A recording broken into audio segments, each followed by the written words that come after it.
This call is now being This recorded. is Global Tel-Link. You have a prepaid call from Carlos Contreras.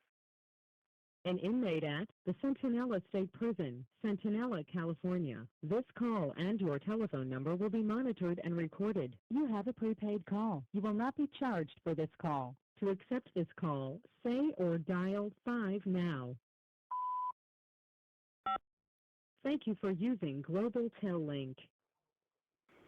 All right. Hello, Carlos. Thank you for calling us back. So, Yeah. all these events are happening, and you're going through, an emotional period, and Yeah. you're under the influence of drugs and alcohol, and obviously, I'm not sure if you're sleeping or not. So if you're not, I'm pretty sure No. that's an extra uh, uh, um, twist, that you're going through, and Yeah. you weren't able to catch him at his house or at his work or his place of work. Yeah. No, because Go ahead. yeah, because like once that happened, like once that first attempt happened, it's like okay, I gotta chill out. Gotta let things die down. Because now his antlers are up. He's waiting. Now he's like people know. And he got other people involved. Authorities and everything. So I just had to like, or I gotta step back from that before it catches up to me. And so I just said, you know what, I scratched it off, and I just kept pushing and trying to come up with other means to come up with the money, man. And and what kind of ideas were you playing at that moment with of ways to come up with money? Um, the way my mind was thinking at that time was pretty much like, okay, so when I was cruising around with the homeboy that was giving me a ride, he was all like, all right, so where do you want to go? I said, well, anywhere where there's money. He goes, well, who got money? I said, look, that guy got money, that guy got money, that guy got money, that guy got money.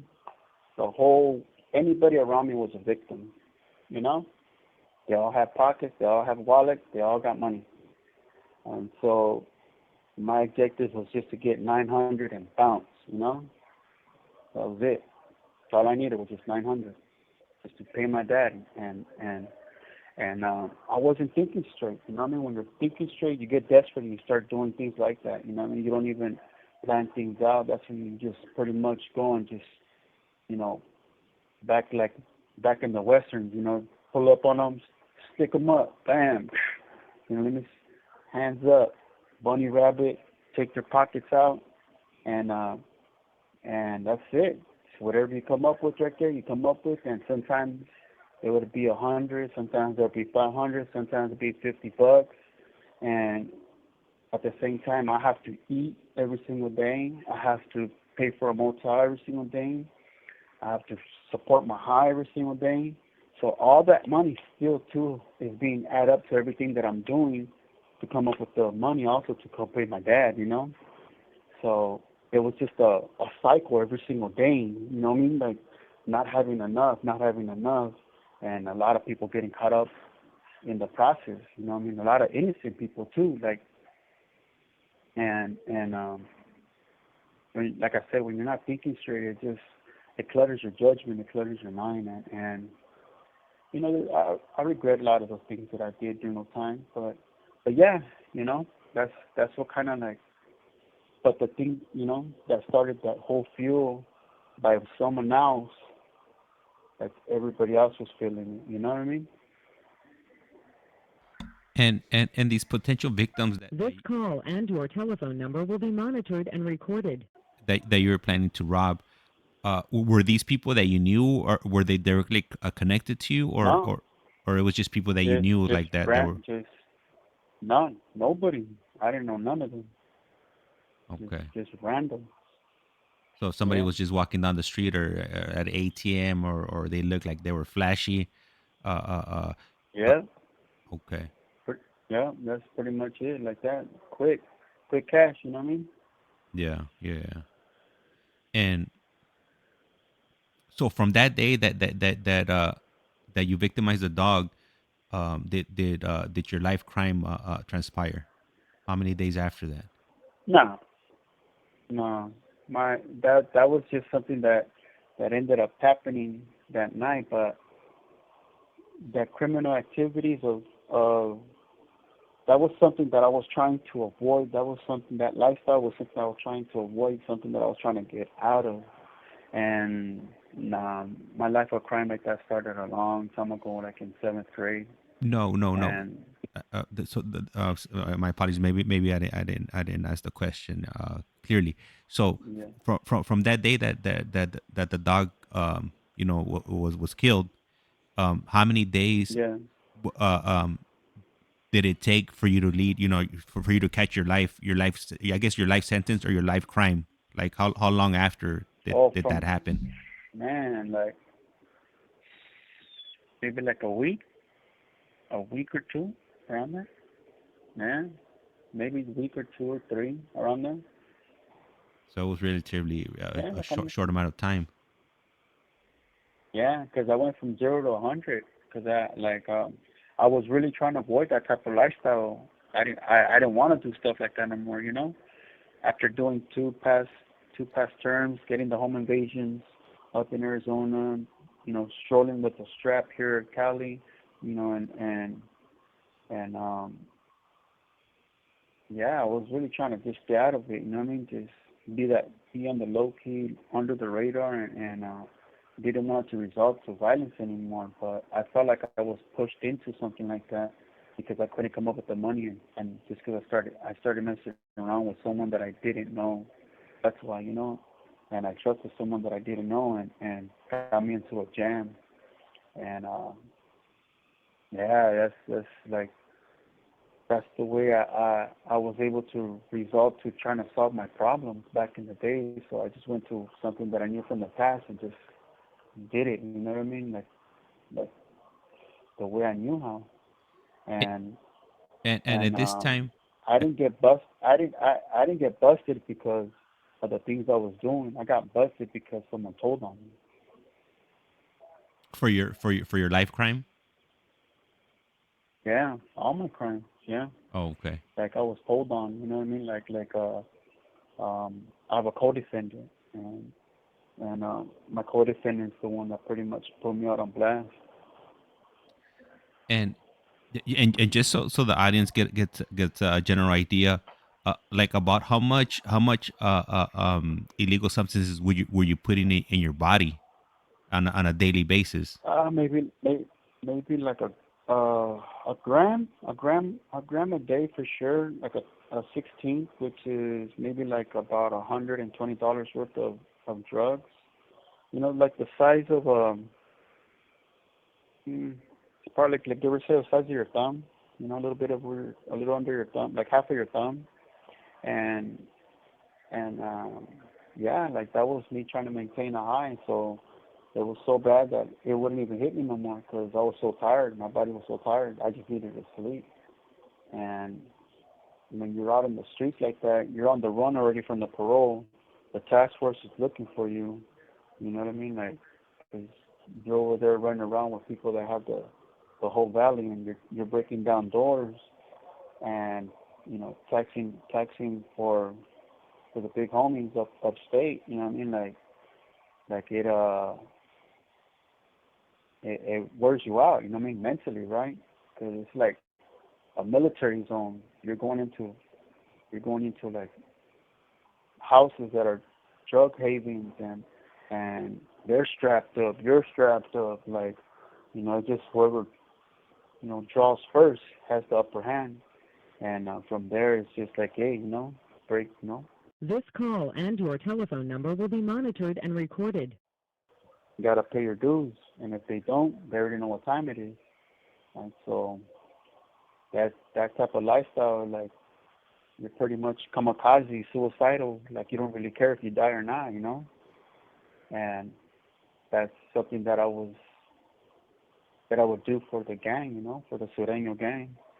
And so when my number got pulled and I ran into this one guy that had the keys, I had to go do some things that, plus an additional all the stuff that I was still trying to do to come up with my dad's money ended up running to the guy that had the keys to the whole valley.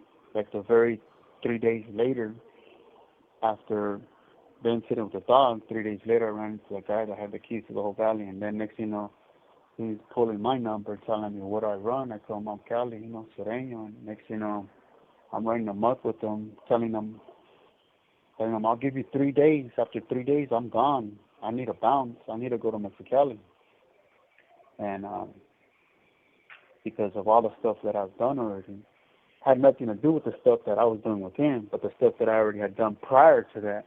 And so, they were already watching him. So the gang task force was already surveillancing him, and so they were the whole time we were breaking down all these doors, taxing. They were watching us already, and that's how I ended up getting caught up in the mix with that. And all they had me for was just a stolen credit card.